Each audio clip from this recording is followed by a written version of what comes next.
মৃত্যুর পর প্রথম 1 ঘন্টায় আত্মার সঙ্গে ঘটে এই 7 ঘটনা, জানলে চমকে যাবেন।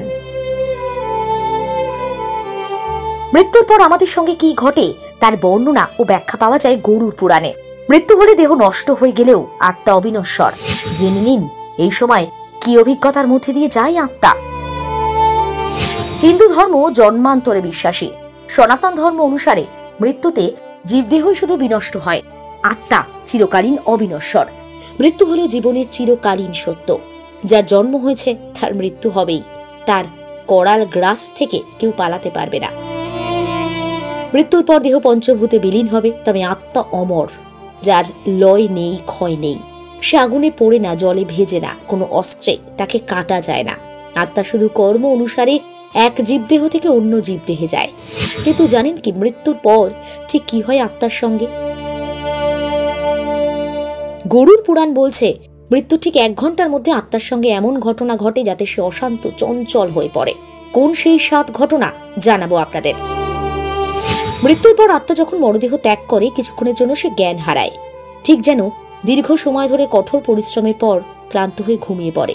এই জীবন ত্যাগের পর আত্মা ক্লান্ত হয়ে জ্ঞান হারায়। মৃত্যুর পর প্রথম কিছুটা সময় আত্মা বুঝতেই পারে না তার সঙ্গে কি ঘটেছে, তাই প্রথম সে এমন ব্যবহার করে যেন কিছুই হয়নি। মৃতদেহের আশেপাশে যেসব আত্মীয়রা থাকে তাদের সঙ্গে কথা বলার চেষ্টা করে, ডাকে, কেউ তাকে দেখতে পায় না। এই পরিস্থিতিতে প্রথমে খুব ভয় পেয়ে যায় আত্মা। তার মৃত্যু হয়েছে বুঝতে পেরে প্রথমে শোকে কাতর হয়। নিজের মৃতদেহ ছেড়ে যেতে খুব কষ্ট হয় তার। সেই কারণে নিজের পরিবারের লোকেদের সঙ্গে বারবার কথা বলার চেষ্টা করে। জগতের সুখ দুঃখের বাঁধন থেকে মুক্তি পেতে সময় লাগে। যে শরীরে আত্মা এত বছর ছিল, যাকে সে নিজের বলে জানত, মৃত্যুর পর তাকে ছেড়ে যেতেও কষ্ট হয়। আবার শরীরে প্রবেশ করার চেষ্টা করে, কিন্তু যমদূত তাকে এই কাজ করতে দেয় না। প্রথমে কষ্ট হয়, ধীরে ধীরে আত্মা উপলব্ধি করে শরীর ছাড়তে হবে।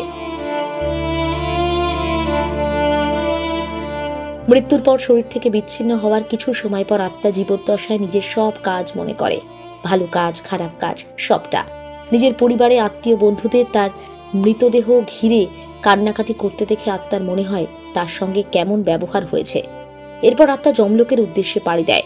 সেখানে পৌঁছে কর্ম অনুসারে ফল পায়। কারোর মৃত্যুর পর অল্প সময়ের মধ্যেই পুনর্জন্ম হয়, আবার কাউকে বেশি দিন অপেক্ষা করতে হয়। সবটাই কিন্তু পুরাণ মতের বিশ্বাস। আমরা জানি না মানুষ চলে গেলে ঠিক তার কি অবস্থা থাকে, কারণ কেউ সেটা দেখে না। কেই বা ব্যাখ্যা দেবে বলুন? বিষয়টা অবাস্তব মনে হবে, কোনো যুক্তি ধোপে টিকবে না। তাই সবটাই বিশ্বাসের ওপর চলতে হবে। মনে রাখতে হবে বিশ্বাসটাই শেষ কথা। যে বিশ্বাস ঈশ্বরে, যে বিশ্বাস নিজের কর্মে, যে বিশ্বাস ধর্মে, যে বিশ্বাস ভালোবাসায়, তাকে ধরে আঁকড়ে থাকা। যতক্ষণ বেঁচে আছেন ভালো কাজ করুন, ভালো রাখুন, ভালো থাকুন। দেখতে থাকুন সাঁঝবেলা ডিজিটাল। সফর হোক স্বপ্নের।